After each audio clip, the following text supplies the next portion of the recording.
Bonsoir à tous, merci à vous de nous rejoindre sur Monaco Info. Quels sont les titres qui seront développés dans cette édition? Eh bien les voici dans votre sommaire. La présentation du plan national pour le logement a eu lieu lundi matin.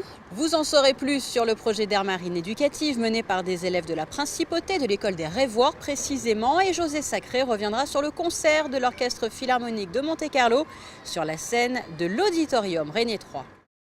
Je vous le disais en titre, le plan national pour le logement a été dévoilé lundi matin en présence de son Altesse Sérénissime le Prince Albert II. Découvrons le reportage réalisé sur place par Fabien Bonilla.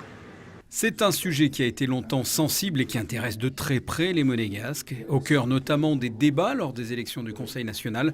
Le logement en principauté, eh bien le plan national pour le logement des Monégasques vient d'être présenté à la presse ce lundi matin à la résidence du ministre d'État, en présence du Prince Albert II, de Serge Tell et de Stéphane Valéry. Le logement des Monégasques représente pour moi, vous le savez, depuis très longtemps, une priorité absolue. Je suis donc particulièrement heureux de vous annoncer aujourd'hui le lancement de ce plan sur les 15 prochaines années et de voir se concrétiser ainsi l'engagement que j'ai pris.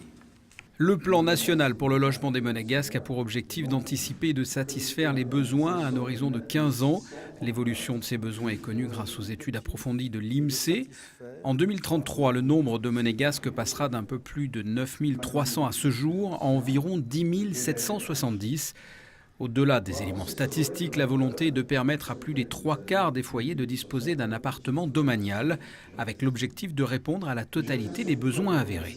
Nous avons besoin de ce plan, à la fois pour prendre en compte les besoins démographiques qui vont augmenter dans les 15 ans, mais aussi le fait que de plus en plus de Monégasques vont se retrouver exclus de leur logement en raison de l'augmentation souvent importante du loyer qu'ils payent.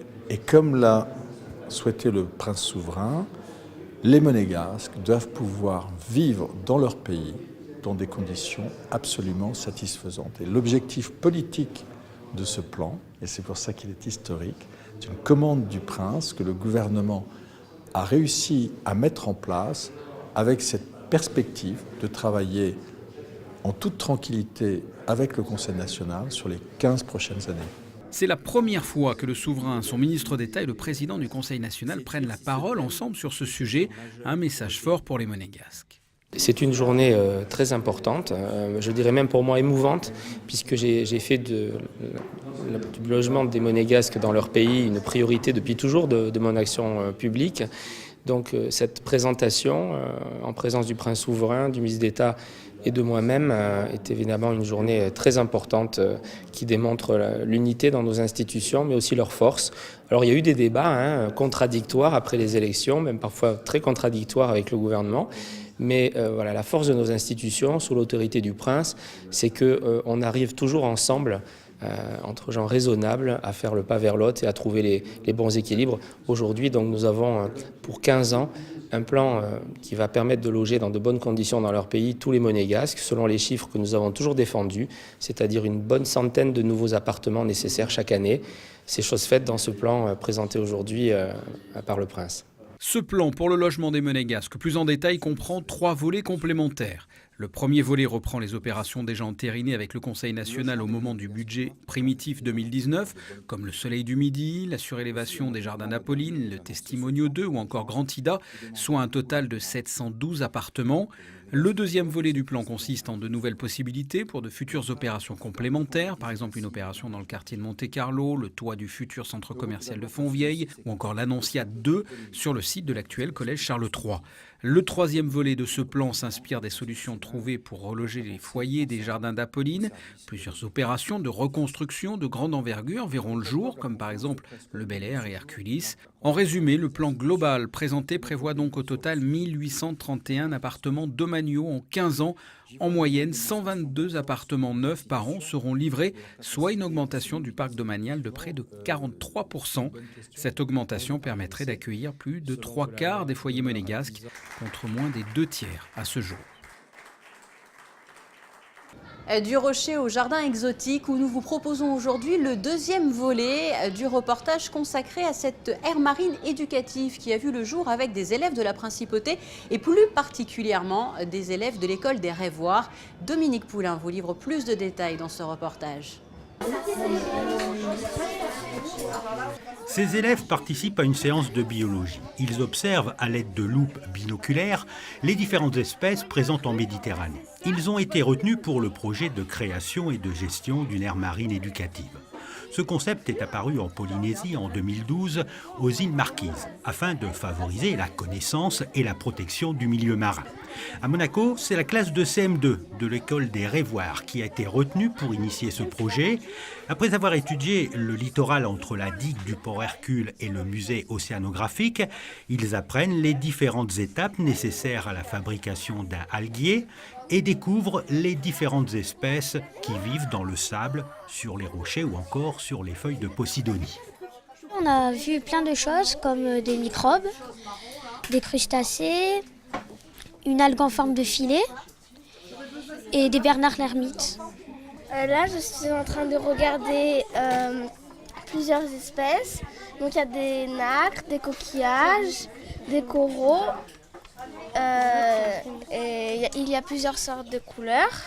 Moi, je vois des coquillages, je vois des petites branches, après des petits animaux.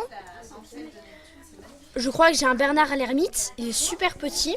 On découvre aussi qu'il y a des êtres vivants qui arrivent à vivre sans l'eau. C'est quand même quelque chose qu'on ne savait pas avant.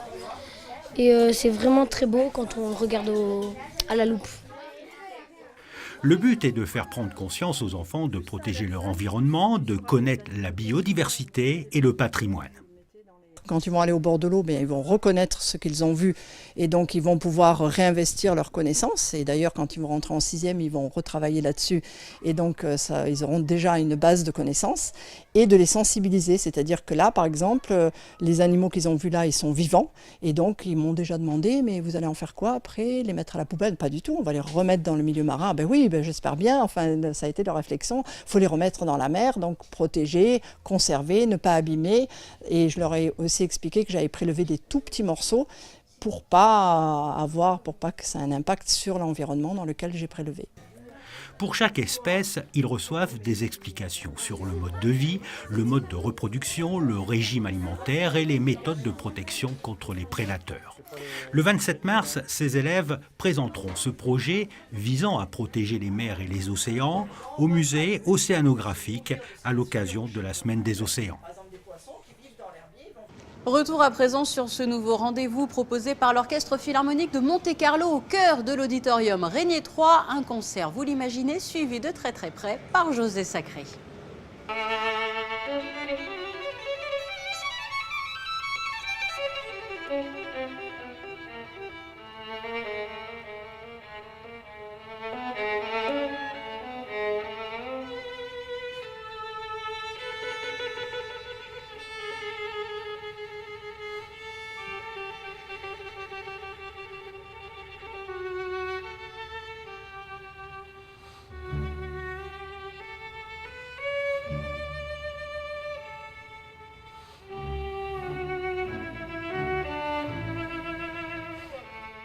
Sublime. Il n'y a pas d'autre mot que sublime pour qualifier le concert donné à l'Auditorium Régnier 3 vendredi 8 mars 2019 par l'Orchestre Philharmonique de Monte-Carlo sous la direction de Constantin Trinks avec en soliste le prodigieux violoniste Gil Shaham qui n'était plus venu à Monaco depuis près de 20 ans.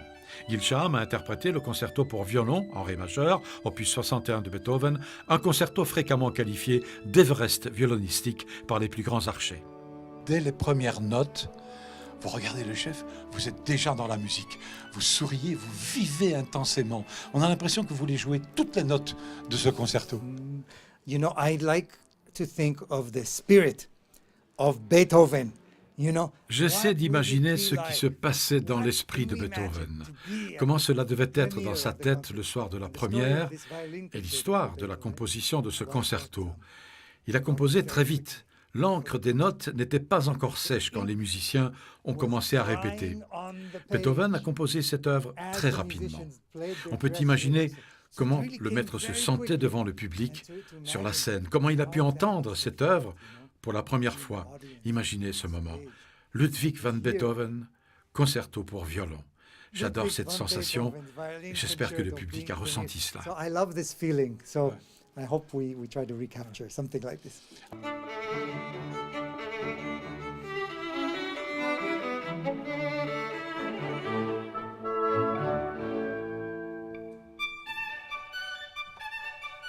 Ce n'était pas à un concert auquel nous avons assisté, mais à une immense leçon de violon, un moment envoûtant d'une grâce et d'une émotion inouïe. Gil Shaham atteint ce soir-là un sommet réservé à une élite d'interprètes. Le public l'a ovationné longuement.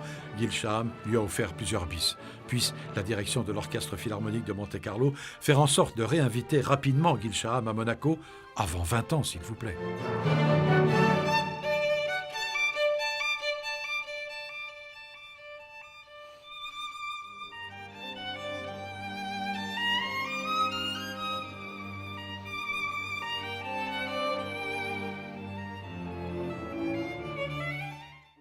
L'actualité monégasque se développe aussi sous forme de brèves, les voici.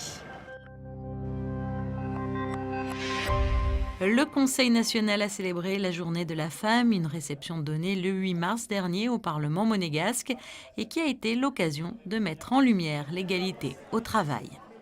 L'artiste brésilien Eduardo Cobra réalise sa première peinture murale sur site à Monaco.